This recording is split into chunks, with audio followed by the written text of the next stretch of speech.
Hola, te damos la bienvenida de parte de la Iglesia Bautista Palabra de Vida en Tampa, Florida. Es un gozo para nosotros compartir este mensaje contigo. Esperamos que sea de edificación. Para más información, visita nuestro sitio en internet. Que Dios te bendiga.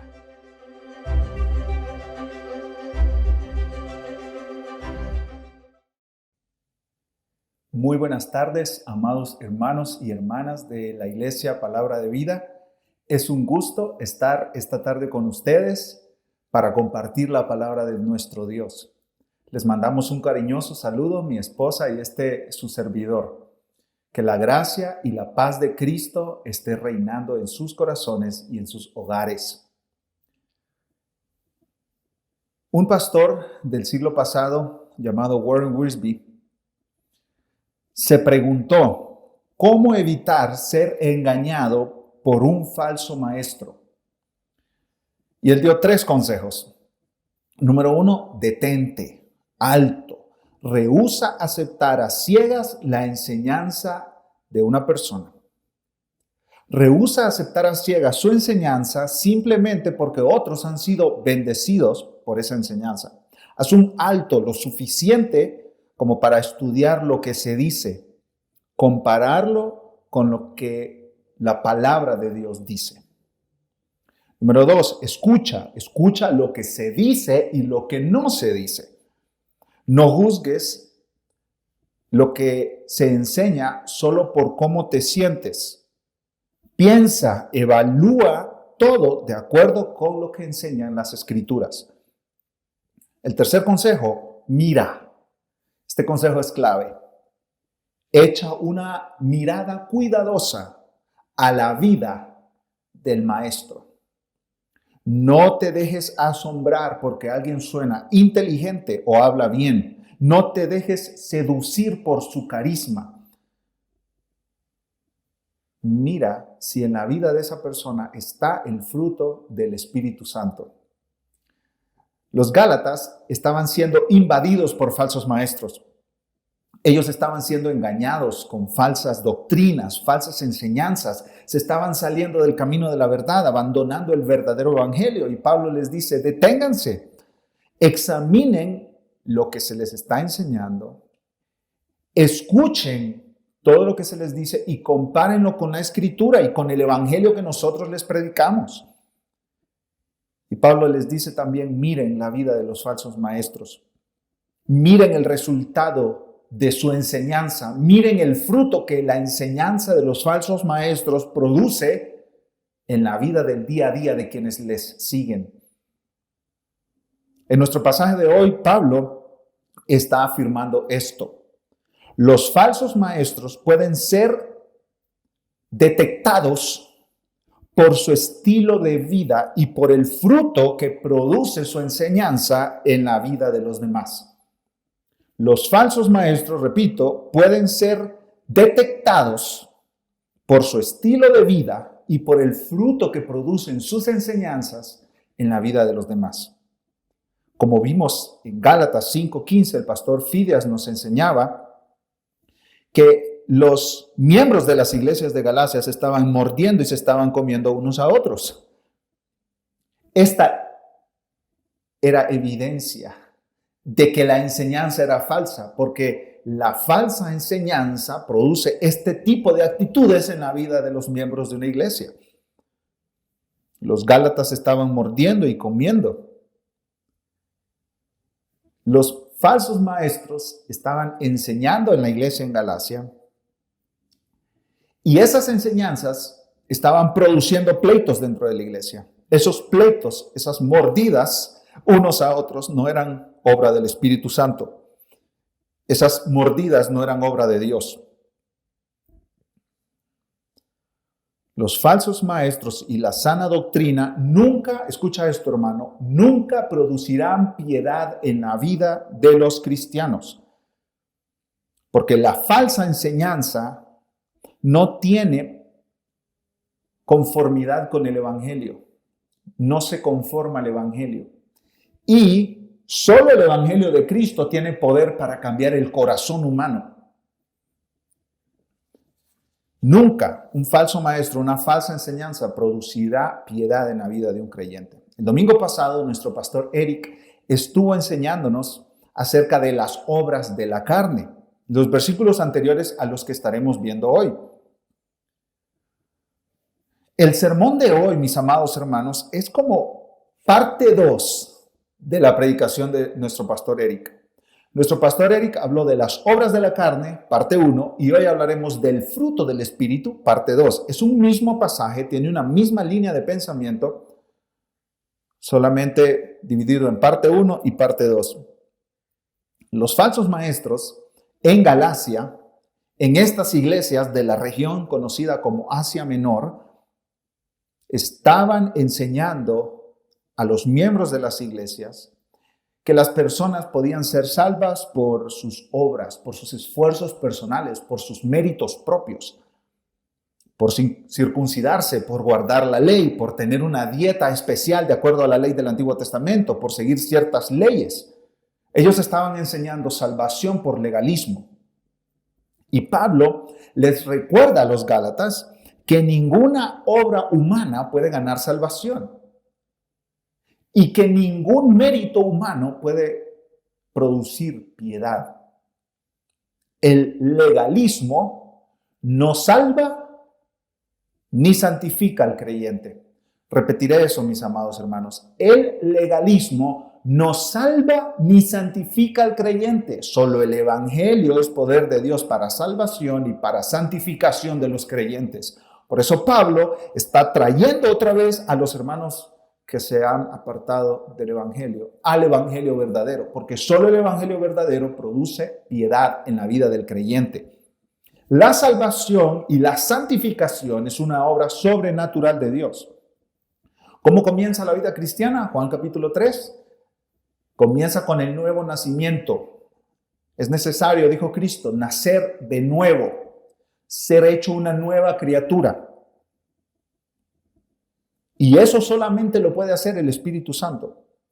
Y la santificación sucede de igual manera, solo por una obra sobrenatural del Espíritu Santo en el corazón del creyente. Dividiré este sermón en 2 partes. En primer lugar, hablaremos qué es el fruto del Espíritu.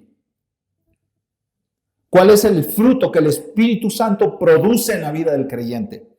Y en segundo lugar, veremos 3 aplicaciones importantes de esta enseñanza que Pablo da a la iglesia de Galacia. En primer lugar, de nuevo, ¿cuál es el fruto que el Espíritu Santo da en la vida del creyente? Y en segundo lugar, 3 aplicaciones que Pablo da a los hermanos en Galacia y que nos da a nosotros hoy. Entonces, veamos en primer lugar, ¿cuál es el fruto del Espíritu Santo que Él produce en la vida del creyente? En primer lugar, veamos el fruto del Espíritu. Versículo 22, Gálatas 5, 22. Mas el fruto del Espíritu es amor, gozo, paz, paciencia, benignidad, bondad, fe, mansedumbre, templanza. Contra tales cosas no hay ley. Lo sabemos de memoria, ¿no es cierto? La mayoría de nosotros quizás. Pablo presenta el fruto del Espíritu en contraste con las obras de la carne que acaba de mencionar. Miren conmigo, Gálatas 5, 19 al 21. Y manifiestas son las obras de la carne, que son adulterio, fornicación, inmundicia, lascivia, idolatría, hechicerías, enemistades, pleitos, celos, iras, contiendas, disensiones, herejías, envidias, homicidios, borracheras, orgías y cosas semejantes a estas, acerca de las cuales os amonesto, como ya os lo he dicho antes, que los que practican tales cosas no heredarán el reino de Dios. Quienes son caracterizados por estas obras no son creyentes. Eso es lo que Pablo está diciendo. Van camino al infierno, a la destrucción eterna, como los falsos maestros en Galacia. Las obras de la carne son características de seres humanos caídos, no regenerados por el poder del Espíritu Santo. Esta gente no ha nacido de nuevo. Las obras de la carne caracterizan a los no creyentes, gente que no ha confiado en Cristo como su Salvador personal. Es natural para un no creyente practicar las obras de la carne. Es natural para ellos vivir en estos pecados. No es sorpresa que ellos vivan así, no es sorpresa que un vecino no creyente adultere contra su esposa. No es sorpresa que un familiar no creyente se ponga borracho. No es sorpresa. La envidia, los celos, todas estas obras de la carne no son sorpresa en la vida de nuestros compañeros de trabajo no creyentes, en la vida de nuestros familiares no creyentes, en la vida de nuestros vecinos no creyentes.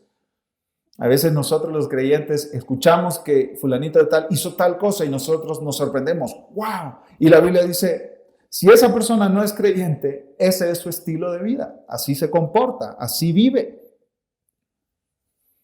Está muerto en sus delitos y pecados, dice Efesios capítulo 2. Por el contrario, aquí viene el contraste, por el contrario, el creyente verdadero tiene al Espíritu Santo. Quien realmente ha creído en Cristo tiene a Dios viviendo dentro de él. Esa persona es templo del Espíritu Santo. Pablo habla de eso en 1 Corintios varias veces. El Espíritu Santo le ha dado nueva vida a esta persona. Esta persona nació de nuevo por el poder del Espíritu Santo. Esta persona es una nueva criatura. 2 Corintios 5, 17. Esta persona tiene nuevos deseos, nuevos afectos. Tiene una nueva mente, la mente de Cristo. Pablo habla de eso en 1 Corintios también. Esta persona, nacida de nuevo, puede pecar. Sigue luchando contra el pecado. Pero no puede vivir indefinidamente en pecado. Esa es la diferencia entre un creyente y un no creyente. El creyente es un pecador redimido. El no creyente es un pecador que continúa muerto en sus pecados. El creyente peca, pero no puede vivir en esos pecados indefinidamente. O se arrepiente y cambia de rumbo, o Dios lo disciplina, hasta el punto, como con algunos corintios, de matarlos y llevárselos con él a su presencia para que no sigan en esta tierra viviendo una vida de pecado. El Espíritu Santo, que habita dentro del creyente, está trabajando, nunca deja de trabajar. El Espíritu Santo nunca toma vacaciones en la vida del creyente. Siempre está formando a esa persona a la imagen de Cristo. Ese es su trabajo. El Espíritu Santo siempre está produciendo el fruto de la piedad en esa persona cristiana, el fruto de la santidad. Siempre el Espíritu Santo está trabajando, nunca deja de trabajar en el creyente. Ahora, antes de ver uno por uno estas características del fruto del Espíritu, mencionemos tres puntos importantes acerca del fruto del Espíritu. ¿Sí? Primero, esta imagen de fruto es una imagen frecuentemente utilizada en la Biblia. Dios esperaba fruto de santidad y piedad en Israel. El profeta Isaías habla mucho acerca de esto. Jesús habló varias veces del fruto, por ejemplo, en Mateo 7. Los falsos maestros que son lobos vestidos de oveja, ¿cómo los podemos identificar? ¿Qué dijo Jesucristo? Por sus frutos los conoceréis. Este fruto en la vida de la persona o del pueblo de Israel se menciona, dice un escritor, unas 106 veces en el Antiguo Testamento y 70 veces en el Nuevo. Es una imagen tomada de la naturaleza, es una imagen muy fácil de entender. Todo árbol frutal da frutos, ¿sí o no? Árbol de manzanas produce manzanas, árbol de peras produce peras, árbol de mango produce mango, etcétera, etcétera, etcétera, etcétera. Esta imagen nos está hablando, nos está enseñando que la manera de vivir de una persona refleja su condición espiritual. Las obras externas de una persona reflejan la condición interna de la persona. Las obras externas de una persona reflejan lo que hay en su corazón, sus deseos, sus afectos, su doctrina verdadera. No lo que dice que cree, sino lo que cree de verdad. Otro punto importante que debemos mencionar sobre este tema del fruto es que la palabra fruto ahí no es plural, los frutos del Espíritu Santo, no. Pablo habla de el fruto del Espíritu Santo.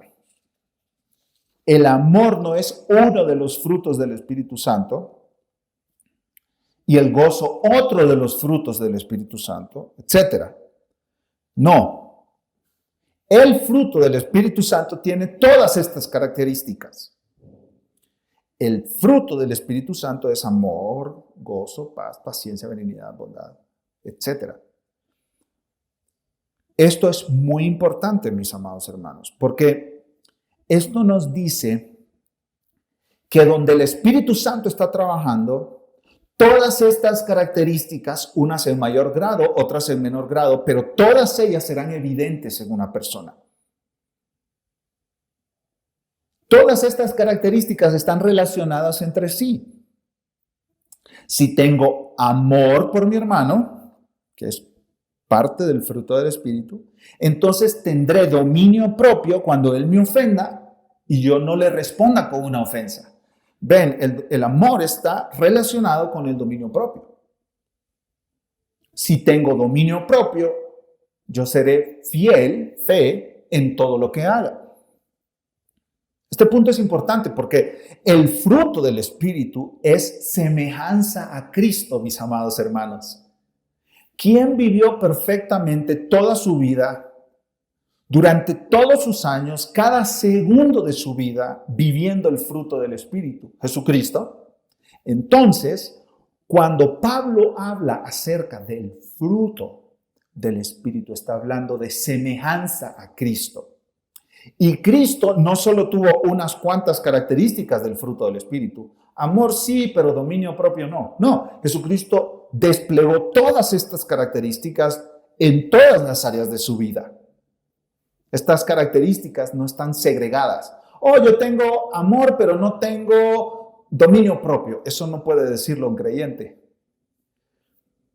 Tercero, un tercer elemento importante de este tema del fruto del Espíritu.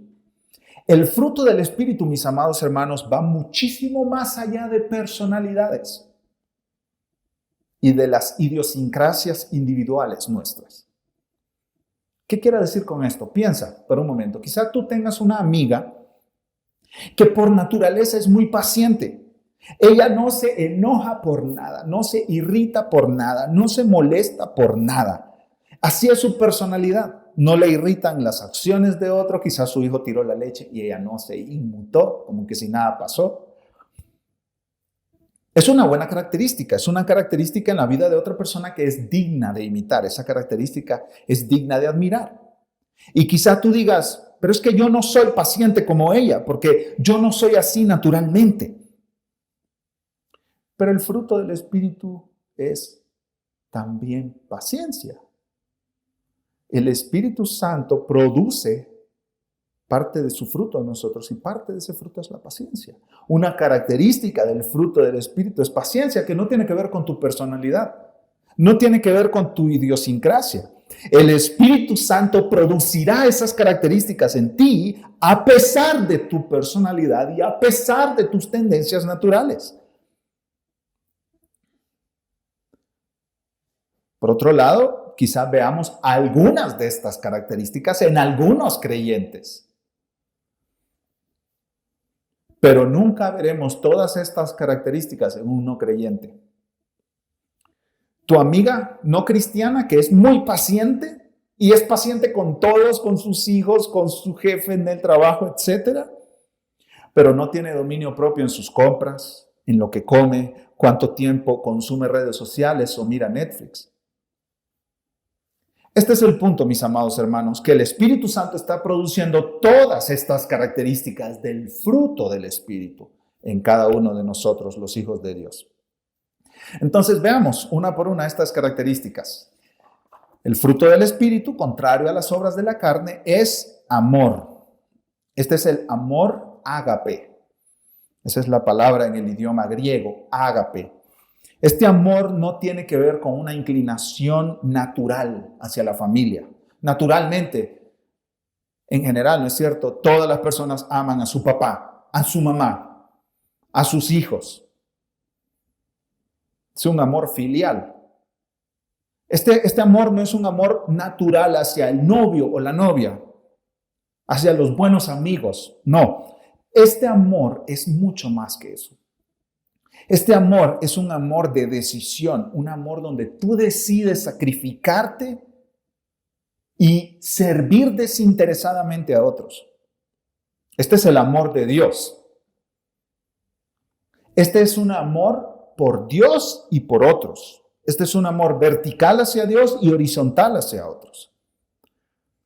Este amor es expresado en palabras de amor con nuestras bocas hacia otro, pero mucho más también. Este amor es expresado en acciones concretas a favor de otros. Incluso, dice un comentarista, en medio de la hostilidad y el odio de otras personas.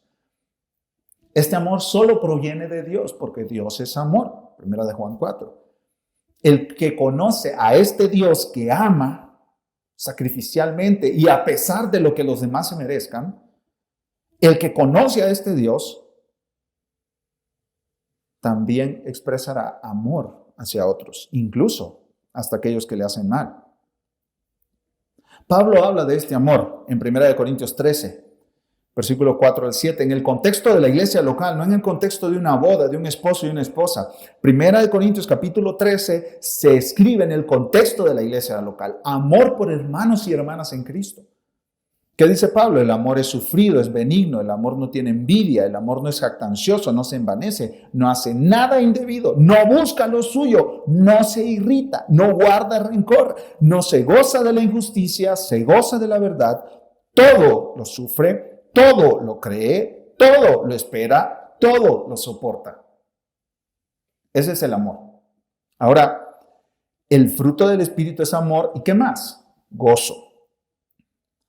Este gozo es un sentido de bienestar, de plenitud, porque el creyente reconoce que todo lo que necesita lo tiene en Cristo Jesús. Este gozo se demuestra aún a pesar de las grandes dificultades que vienen a veces a nuestra vida. Este gozo no depende de las circunstancias externas. Este gozo no depende en que mi situación sea agradable, no. Este gozo es una obra sobrenatural del Espíritu Santo en la vida del creyente. Aunque nada salga como lo planifico, tengo gozo. Un sentir de bienestar, todo está bien. Este gozo no es ausencia de tristeza, duelo, cuando pierdo a alguien querido. Este gozo no es ausencia de dolor, no es una sonrisa falsa en momentos de adversidad, como para que piensen que estoy gozoso, aunque no tengo nada de gozo. No. Este gozo, mis amados hermanos, escribe un comentarista, es una satisfacción plena en cualquier situación. Es una reacción no natural, tiene que venir del Espíritu Santo. Es una reacción no natural de confianza profunda, constante y pura en Dios. Es esa sensación, dice el pastor John MacArthur, de bienestar que experimenta quien sabe que todo está bien entre él y el Señor. Gozo. El apóstol Pedro habla de ese gozo. Dice que los creyentes se gozan en Cristo aunque no lo han visto. Mas el fruto del Espíritu es amor, gozo y ¿qué más dice Pablo? Paz. Un comentarista llamado Donald Campbell dice que esta paz es el reposo y la tranquilidad interior, incluso ante circunstancias adversas. Es una calma interior que va más allá de las circunstancias. El escritor explica que la palabra en el idioma original tiene que ver con juntar cosas. y se refleja en la expresión moderna, tener los asuntos en orden. Todo está en orden. Todo está en su lugar, tal y como debería estar. El creyente que tiene paz reconoce que Dios es soberano y tiene control sobre todas las cosas y todo está en orden. Todo está bien. Todo está donde tiene que estar. El creyente que tiene paz está tranquilo porque Dios conoce todo, controla todo y ese Dios, que es soberano sobre todo, usa todo para su bien. Ese creyente tiene paz. Ese creyente tiene paz aún en medio de las malas noticias. Ese creyente tiene paz en medio de las adversidades. Esa paz es una ausencia de temor o miedo por el presente o por el futuro. Esta paz es una tranquilidad interior acerca de todo lo que ha sucedido en el pasado. Esta paz, el creyente que tiene esta paz dice, Dios es soberano, yo estoy en paz. Como el escritor del famoso himno Estoy bien, había perdido su hijo, muchos de sus negocios en un incendio en Chicago, perdió a sus hijas cuando el barco en el que iban para Europa naufragó y solo se quedó él y su esposa. Él dijo, estoy bien, tengo paz. Gloria a Dios. De paz inundada mi senda esté, o cúbrala un mar de aflicción. Cualquiera que sea mi suerte diré, estoy bien, tengo paz. Gloria a Dios. Esa es la paz que el Espíritu Santo da a la vida del creyente. Mas el fruto del Espíritu, dice Pablo, es amor, gozo, paz, paciencia. Paciencia. El comentarista Timothy George explica que la paciencia se refiere a esa cualidad que nos dispone a tomar todo de buena manera y no ofendernos fácilmente. Es la capacidad, dice él, de soportar a otras personas, incluso cuando no sea fácil soportarlas. Es esa cualidad, repito, que nos dispone a tomar todo de buena manera y no ofendernos fácilmente. Soportar a otras personas incluso cuando no es algo fácil de hacer. Dios ha sido paciente contigo, ¿no es cierto? Yo creo que todos podemos dar testimonio de eso. Él no te aplasta a tu primer pecado, a tu primer error, a tu primera falla. No, definitivamente que no. Dios ha sido muy paciente con nosotros y el Espíritu Santo, que está formando el carácter de Cristo en nosotros, produce esa paciencia, especialmente en nuestras relaciones con otros. La persona que es paciente es tolerante ante los pecadores, es tolerante ante sus errores y fallas. La persona que es paciente tolera las provocaciones de otros. La persona que es paciente no piensa en tener venganza o tomar represalia. La persona que es paciente no se ofende rápidamente cuando se le trata de manera injusta. La persona que es paciente tiene una disposición tranquila ante situaciones irritantes.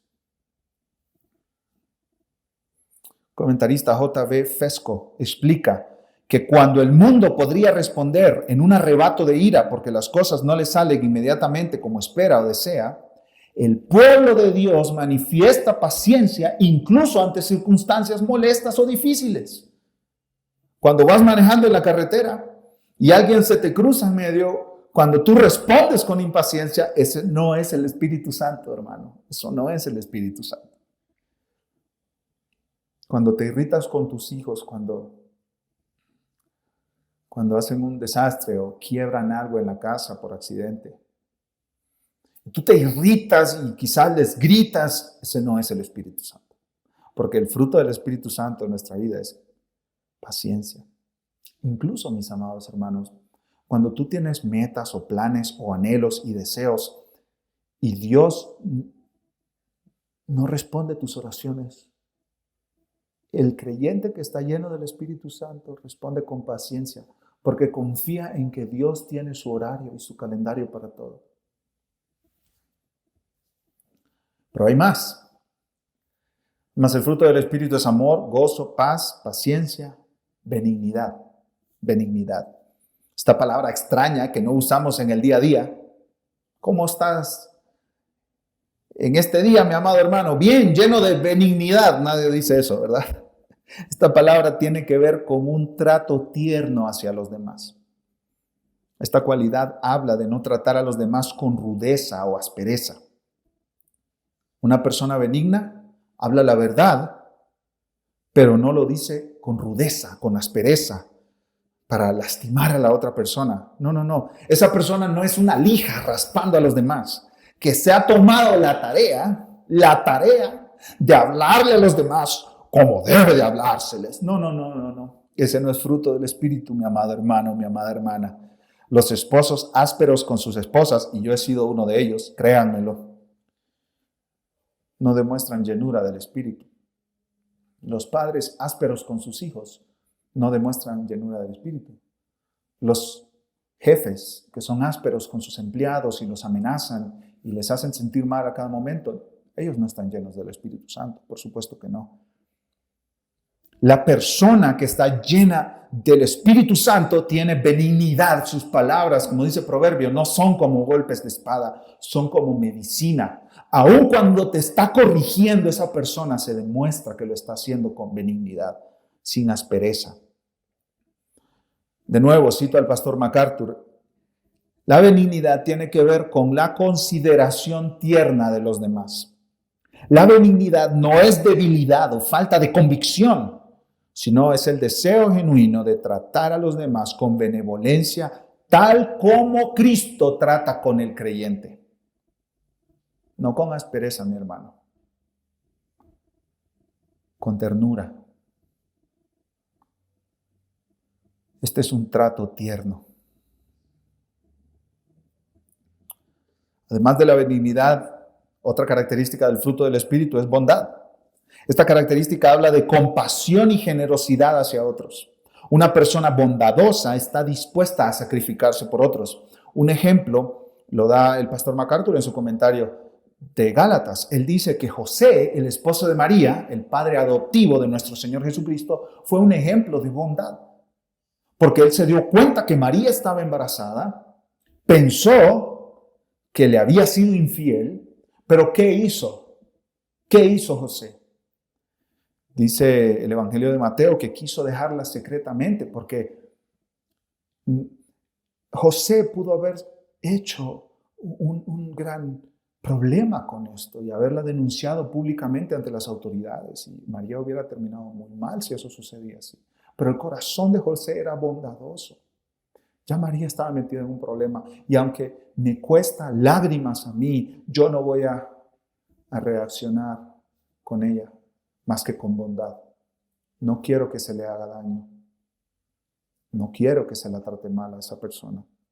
La persona bondadosa actúa con dulzura para con los demás. Esa persona mira a alguien en necesidad y no endurece su corazón, sino que busca maneras de servirle, aunque eso requiera un sacrificio de su parte.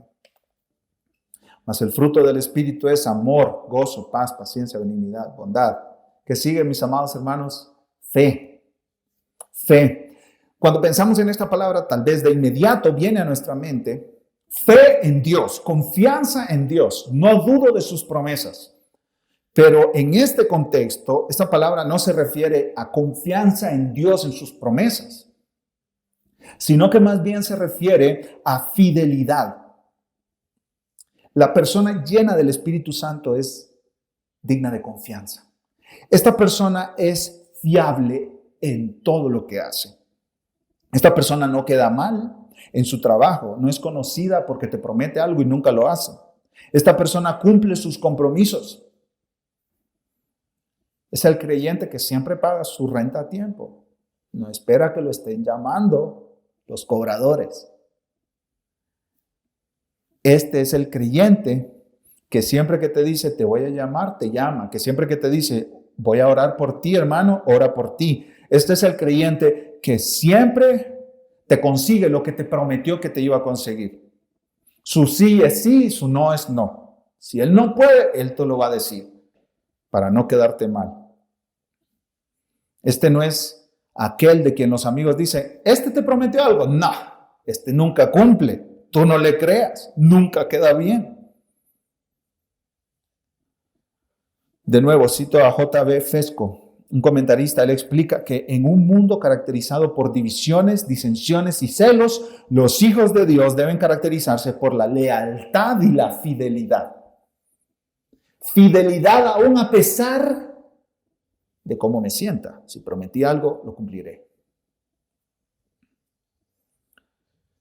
Los últimos dos evidencias del fruto del Espíritu Santo que menciona Pablo aquí son mansedumbre y templanza. Veamos mansedumbre. La persona mansa no es débil, es poderosa, pero usa su poder para servir a otros. Esta persona es muy capaz, muy inteligente, pero se somete a Dios y a la palabra de Dios. Esta es una persona, la persona mansa, que toma la iniciativa y es hábil, pero es enseñable. Escucha esto. La persona que evidencia la mansedumbre es hábil, inteligente, toma la iniciativa, pero es enseñable. Es enseñable, está dispuesta a aprender de Dios, de su palabra, de otros creyentes, aún del más humilde. Aún del más humilde. Sí. La persona que viene a la iglesia y empieza a hacer toda la lista de cómo el pastor se equivocó en todos estos puntos y lo mal que lo hace, esa persona no tiene mansedumbre, por supuesto que no. Esta característica está relacionada con la humildad. Otro comentarista, Timothy George, explica que la mansedumbre es fuerza bajo control, como los caballos, ¿no es cierto? Que están amansados. Tienen mucho poder, pero ese poder está controlado. Sigo citando, la mansedumbre es la fuerza bajo control, el poder usado para servir con amor a otros y acciones respetuosas. Quien es manso en este sentido no intentará manipular a los demás ni imponer con arrogancia su propia voluntad. La persona que es manso, repito, no intentará manipular a los demás ni imponer con arrogancia su propia voluntad. La mansedumbre no es dejadez, pasividad, falta de iniciativa, pereza. No. La persona mansa, como se dice popularmente, ¿verdad? No es mensa. Está llena de poder, de capacidad, inteligencia. Esa persona es brillante, pero usa todo su poder para el bien de otros y para la gloria de nuestro Dios. La última característica del fruto del Espíritu es la templanza. Esa palabra rara, ¿qué significa? Muy sencillo, mis amados hermanos. La templanza es dominio propio. La persona que tiene dominio propio es una persona que no se deja llevar por sus deseos, por sus placeres. Por supuesto, el dominio propio es indispensable en este mundo si queremos vivir para la gloria de Dios. El dominio propio es indispensable en este mundo si queremos vivir en paz unos con otros. El dominio propio se abstiene de caer en los pecados que son, como decía Pablo en los versículos anteriores, obras de la carne. El dominio propio mata el chisme porque tú cierras tu boca cuando deseas hablar. El dominio propio mata la borrachera. Por supuesto que sí. Y también la glotonería, que es un pecado, mis amados hermanos, que no se nos olvide. El dominio propio mata el adulterio porque la persona no va a seguir por ese camino que sabe que es pecado contra Dios y pecado contra su esposa o su esposo. El dominio propio te detiene de perder largas horas en YouTube viendo videos de jóvenes tirar sandías desde azoteas de las casas, de los edificios. El dominio propio te detiene de perder largas horas jugando videojuegos o viendo jovencitas que se maquillan. El dominio propio te lleva a la oración, te lleva a la palabra cuando quisieras estar debajo de las sábanas muy calientito. El dominio propio te lleva a servir a tu esposa o a tus hijos o a tu familia o a tus padres cuando quisieras estar viendo Netflix. por horas y horas y horas sin fin. El fruto del Espíritu es amor, gozo, paz, paciencia, benignidad, bondad, fe, mansedumbre y dominio propio. Y por fe dijimos fidelidad, ¿verdad? Y dice Pablo, contra tales cosas no hay ley. ¿Qué quiere decir Pablo con esto? Una frase extraña. ¿Cómo que contra estas cosas no hay ley? Bueno, puede ser interpretada al menos de dos maneras. En primer lugar, el creyente no puede producir estas características por leyes externas o por vivir en el legalismo. El fruto del Espíritu, según esta interpretación, es una obra del Espíritu dentro del creyente, no por obras que se le imponen. Viene del corazón, del interior, no de afuera. Esa es una interpretación. La otra es que no existe ninguna ley en el mundo entero, ninguna ley sensata, que prohíba que estas características sean partes de nuestra vida. Y yo creo que ambas interpretaciones aplican aquí. Son válidas aquí. No existe ninguna ley externa que produzca estas características en la vida de ninguna persona. El legalismo era la predicación de estos maestros. El legalismo te salva y te santifica y te hace estar bien con Dios. Cumplir esta lista de leyes. Y Pablo dice, no hay ninguna ley externa a nosotros que cambie nuestro corazón de manera que se produzca en nosotros el fruto del Espíritu. Y al mismo tiempo, en el mundo entero no hay ley sensata que impida la demostración de estas características. Ahora, quiero llegar a la aplicación de este punto del fruto del Espíritu, mis amados hermanos, la aplicación. Este pasaje, Gálatas 5, 22 y 23, donde está el fruto del Espíritu descrito, tiene aplicaciones infinitas para nuestra vida, mis amados hermanos. Mañana es lunes y vamos al trabajo, vamos a la escuela, nos quedamos en casa cuidando a los hijos, nos quedamos en casa cuidando a papá, mamá que están enfermos, administramos nuestra cuenta de banco, nos vestimos, usamos nuestro tiempo, usamos nuestro dinero. El fruto del Espíritu tiene aplicaciones infinitas para todo tipo de variedad de circunstancias. El fruto del Espíritu aplica en nuestro hogar, aplica si somos solteros, casados o si somos viudos, aplica sin importar la edad, aplica a quienes trabajan o quienes están desempleados. El fruto del Espíritu aplica al tema del manejo de nuestro tiempo y de nuestra dieta también. El fruto del Espíritu aplica absolutamente a toda la vida. Pero yo quiero que, para ejemplo, veamos un tema nada más, nuestra forma de vestir, nuestra ropa.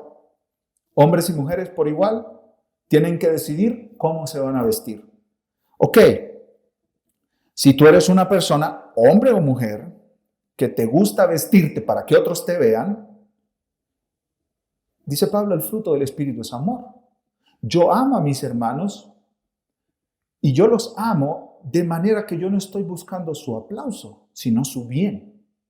Ellos no viven para mí, para aplaudirme a mí en cómo me veo. Yo vivo para servirlos a ellos. El amor te hará pensar en los demás al escoger la ropa que usas. Por supuesto que sí. Quizá una ropa es muy provocativa y tú por amor a tu hermano la vas a descartar. El dominio propio te impedirá usar ropa que tú deseas usar, pero que mostrará tu cuerpo de maneras inapropiadas o inmodestas. Pero también, si tú estás en la iglesia y tú ves a una persona pasar vestida de una manera inmodesta para mostrar su cuerpo, y esa persona te afecta a ti, al verla pasar, te afecta de cualquier manera, el fruto del Espíritu te ayudará a ser paciente con esa persona, ¿no es cierto? La paciencia te impedirá que tú te irrites con ese hermano o con esa hermana que está usando una ropa que a ti no te parece bien. La benignidad te moverá a hablar con esa persona en amor, con ternura, para expresarle de una manera tierna, amorosa, que esa ropa no es apropiada. La mansedumbre, si tú recibes una corrección acerca de tu ropa, cómo te estás vistiendo, la mansedumbre hará que respondas a la persona que te llamó la atención con amor y con humildad. Estarás dispuesta a aprender. ¿Recuerdan lo que dijimos de la mansedumbre? La persona mansa es una persona enseñable. El amor, si tú eres una persona que lucha viendo a otros o a otras y tienes lujuria o deseos sexuales al verlos, el amor impedirá que tú veas a esas personas con lujuria o como objetos de donde obtener placer. Por otro lado, si tú eres una persona que al ver a otros y ver las marcas de su ropa y los estilos de su ropa, que tú no puedes pagar, la paz, que es parte del fruto del Espíritu, la paz te ayudará a no envidiar al hermano o la hermana. Porque tú estás en paz con lo que Dios te dio. Todo está en orden. Dios te ha dado lo que tú necesitas y tú tienes paz. Al mirar a tu hermano o a tu hermana vestido de una manera que tú quisieras estar vestido, con esas marcas, con esa ropa, quizás tan costosa o tan elegante. Si eres joven, la paz que es parte del fruto del Espíritu en ti, te ayudará a estar contento con lo que tus padres te puedan comprar para vestir. Y te hará estar tranquilo, todo está en orden. Aunque tus papás no te pudieron comprar los Jordans de $300, sino solo les alcanzó para unos Vans de $20. La paz te ayudará a estar tranquilo con eso. Porque todo está en orden. Dios me da todo lo que yo necesito. Él sabe lo que está haciendo. Y yo estoy tranquilo con eso. Hermanos, esto es solamente un ejemplo de los millones de ejemplos en nuestra vida todos los días donde aplica el fruto del Espíritu Santo. ¿Y qué pasa si no estás mostrando el fruto del Espíritu Santo? ¿Qué pasa si no estás mostrando amor, gozo, paz, paciencia, benignidad, bondad, fidelidad, mansedumbre, dominio propio? ¿Qué pasa? Quizás no tienes el Espíritu Santo. Porque todas las personas que tienen el Espíritu Santo demostrarán el fruto del Espíritu Santo en diferentes proporciones. Claro que sí. A diferente velocidad, por supuesto. Pero todos los creyentes que tienen al Espíritu Santo, y esos son todos los verdaderos cristianos, no hay ni un verdadero cristiano que no tenga el Espíritu Santo, todos los creyentes que tengan el Espíritu Santo mostrarán el fruto del Espíritu Santo. Como les digo, en diferentes proporciones, pero ahí estará. Hermanos, ¿qué dijimos acerca del fruto? El árbol de manzana dará manzanas. El que tiene el Espíritu dará el fruto del Espíritu Santo. No pueden hacer otra cosa.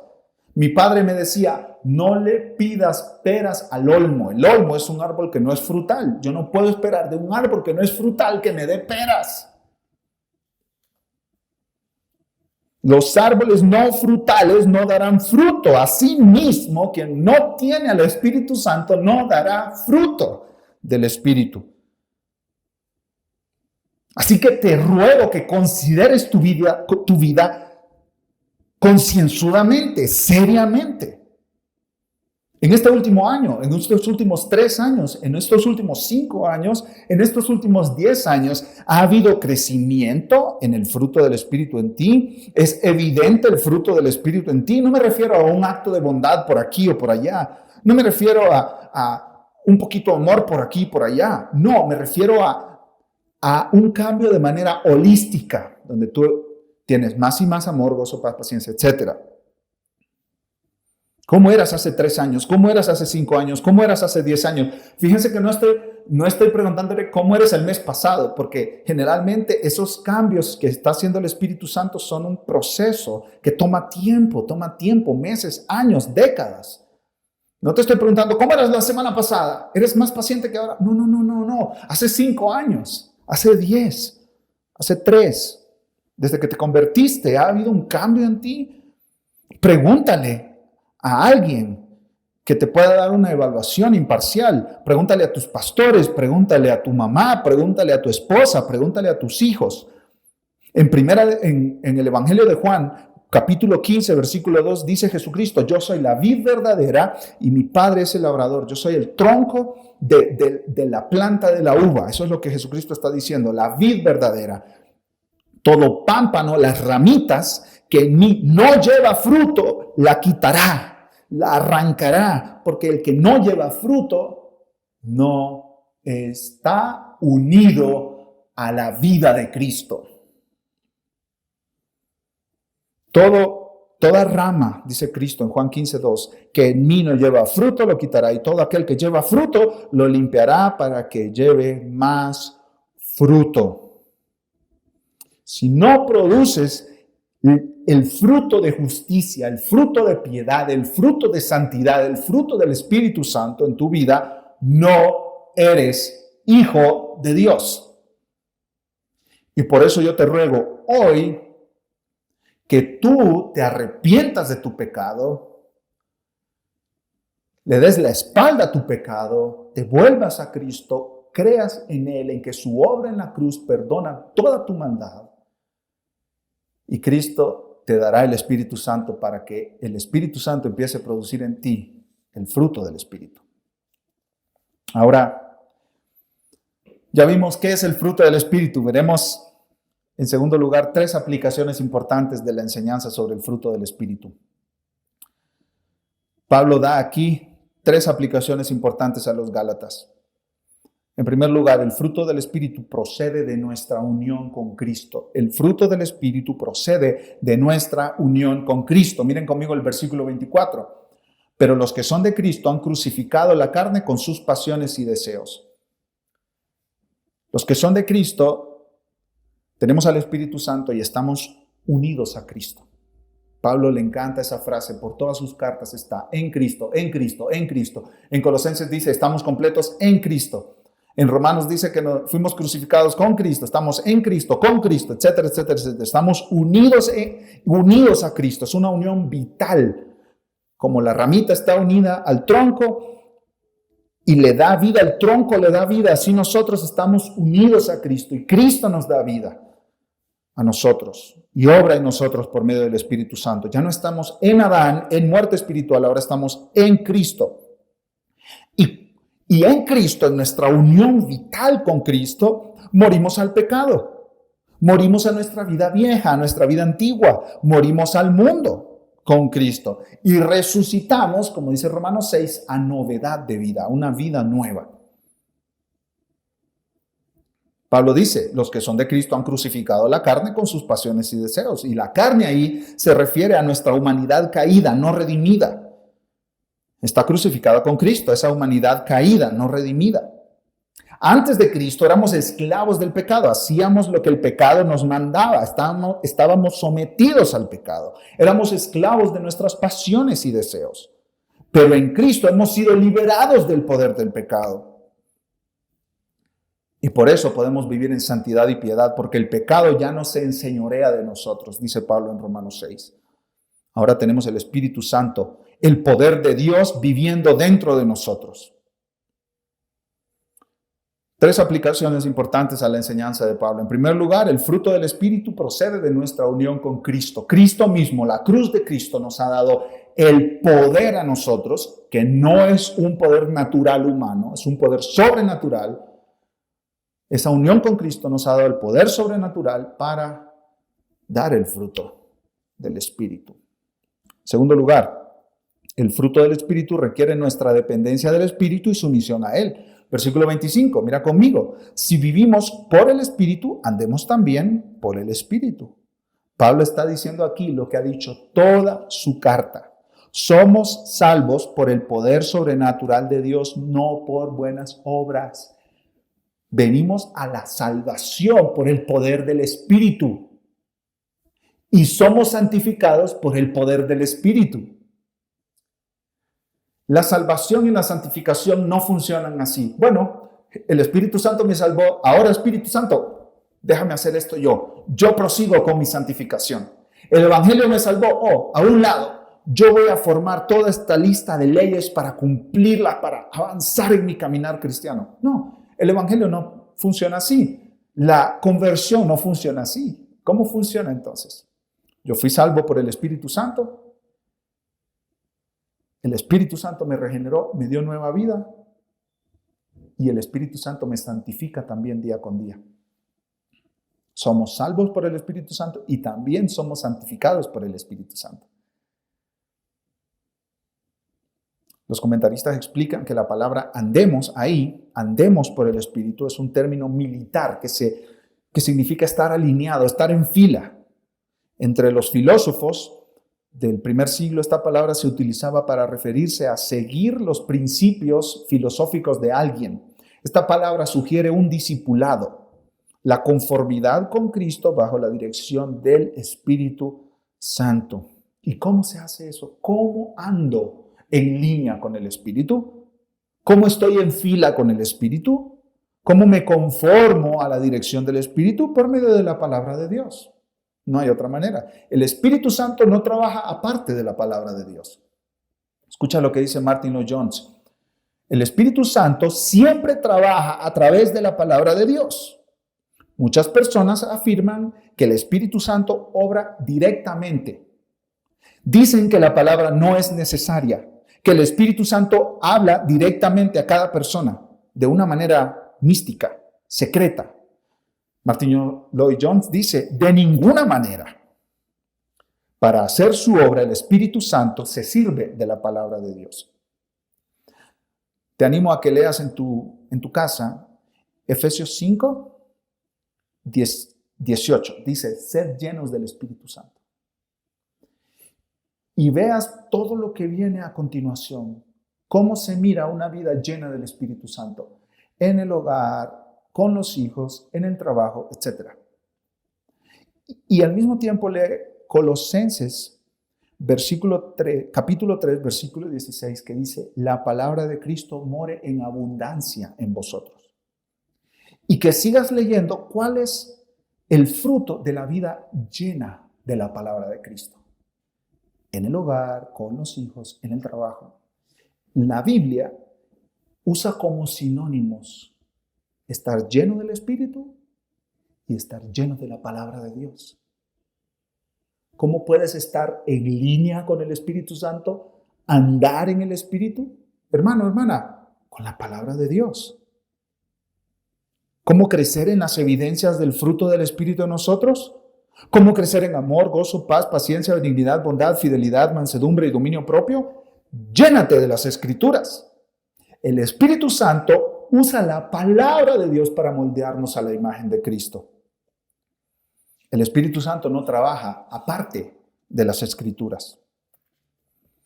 Para terminar, veamos en tercer lugar otra aplicación que Pablo da acerca del tema del fruto del Espíritu Santo, que el fruto del Espíritu se demuestra en nuestras relaciones con otros. Versículo 26, no nos hagamos vanagloriosos, irritándonos unos a otros, envidiándonos unos a otros. En las iglesias de Galacia, como dijimos, se mordían y comían unos a otros. Había conflictos, divisiones, pecados de todo tipo, como las obras de la carne. Había malicia, ira pecaminosa. En las iglesias de Galacia, por el trabajo de los falsos maestros y sus falsas enseñanzas, no se miraba el fruto del Espíritu. En lugar de mansedumbre había orgullo, vanagloria, dice Pablo aquí.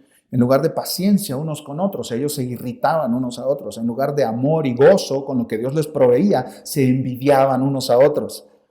Y Pablo dice, hermanos amados, no sean ciegos. Miren las obras que producen los falsos maestros. Miren sus falsas doctrinas. El fruto del Espíritu no es colocar una linda decoración en la cocina con frutitas ahí que dice gozo, paz, y el gozo es una manzana y la paz es una banana y etcétera. No, el fruto del Espíritu no es colocar una linda decoración en la cocina con frutos. No, el fruto del Espíritu no es andar sobre una nube casi volando con una aureola en la cabeza. No, el fruto del Espíritu se demuestra en tu trato con tu papá, con tu mamá, en el trato con tus hermanos, en el trato con tus compañeros de clase, con tus compañeros de trabajo. Cómo administras tu dinero, cómo manejas tu tiempo, cómo tratas a tu esposa, cómo tratas a tu esposo, cómo interactúas con las redes sociales, en las redes sociales, todo lo que ves en Netflix, todo lo que ves en Disney Plus, todo lo que ves en YouTube, todo lo que ves en Instagram y en Facebook. Cómo tratas a tus pastores, a los miembros de la iglesia, a tus hermanos y hermanas, cómo respondes a tu pecado. Ahí se mira el fruto del Espíritu Santo, mis amados hermanos y hermanas. Una familia estaba jugando baloncesto, yo me acerqué para compartirles el evangelio y ellos me dijeron que ya iban a una iglesia y me invitaron a ir a la iglesia y me dijeron, ahí se siente el Espíritu Santo. Estaba jugando fútbol con unos jóvenes y estaba tratando de compartirles el evangelio y uno de ellos me dijo, yo voy a la iglesia. Y tú tienes que ir también porque ahí se siente el Espíritu Santo. ¿Cómo sabes si el Espíritu Santo está orando en la iglesia? En lugar de las obras de la carne, adulterio, fornicación, inmundicia, lascivia, idolatría, hechicerías, enemistades, pleitos, celos, iras, contiendas, disensiones, herejías, envidias, homicidios, borracheras, orgías y cosas semejantes. En lugar de estas obras de la carne, ahí verás el fruto del Espíritu: amor, gozo, paz, paciencia, benignidad, bondad, fidelidad, mansedumbre y dominio propio. Y esto no será solamente evidente en la iglesia, sino que también en nuestros hogares, en nuestros trabajos. La gente olerá el aroma de Cristo en nuestras vidas. Que eso sea cierto en tu vida, mi amado hermano, en tu matrimonio, en tu hogar y en nuestra amada iglesia. Vamos a orar. Amado Padre, te bendecimos a ti por tu palabra.